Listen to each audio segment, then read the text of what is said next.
U.S. Steel will temporarily lay off hundreds of people at one of its Michigan plants. The company's taking hits from lower steel prices and a drop in demand. Joining us to talk about this is today's panel. Yahoo Finance's Rick Newman is still with us. Direxion Managing Director, Head of Products, Dave Massa is here. And Dave, when you saw this, that U.S. Steel was going, they're calling them temporary layoffs. I think it's about 200 people.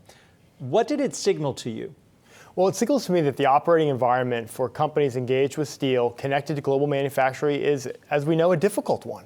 Right? We've seen purchasing manufacturing indices, which measure economic output around the globe, really decline somewhat robustly, especially in Europe. And now we're maybe beginning to see that spill over to here, even though, as we know, steel has been very important to President Trump. And even last week, talking really kind of going on record saying that he's saved the industry. So we'll see where that leads. I mean, speaking of the president, let's let him just, in his own words, tell us what's going on with this economy. I don't see a recession. I mean, the world is in a recession right now.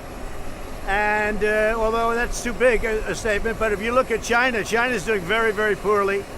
They've had, I just saw a report, they've had the worst year they've had in 27 years because of what I've done.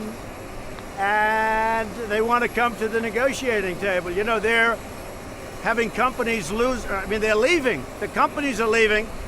And they're laying off millions of people because they don't want to pay 25%.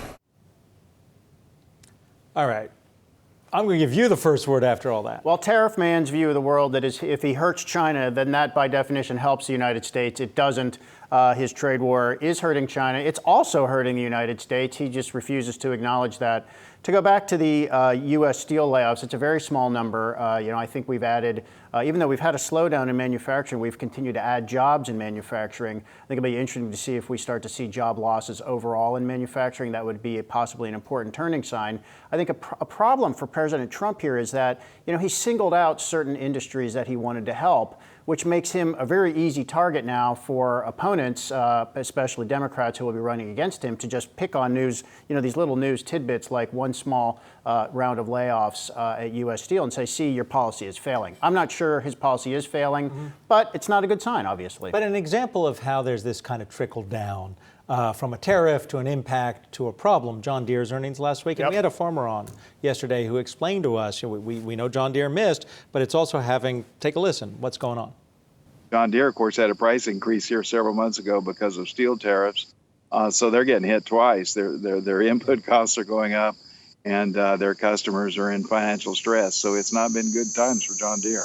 So if it is this negative, I'm going to call it a negative feedback loop, why doesn't the rest of the country agree with that or seem to buy into that? Well, I think you raised a good point earlier. This has been a tit-for-tat type trade war. It's been a tit-for-tat, especially when it comes for tariffs. But it's not that easy for companies to shift supply chains that quickly. Now, certainly you can do that in some industries. And it's not free. Exactly. So there's a cost to it. You spend years building this up, especially for major purchases like steel. You don't just switch that off day one and start either buying from the U.S. or buying from other places. So you're right. Up until now, actually, manufacturing has been an area where we have seen job growth, and that's an area that's been pinpointed. If that turns, it's not just the yield curve that predicts recession. If things like that begin to turn, that's, I think, when more people should be paying attention.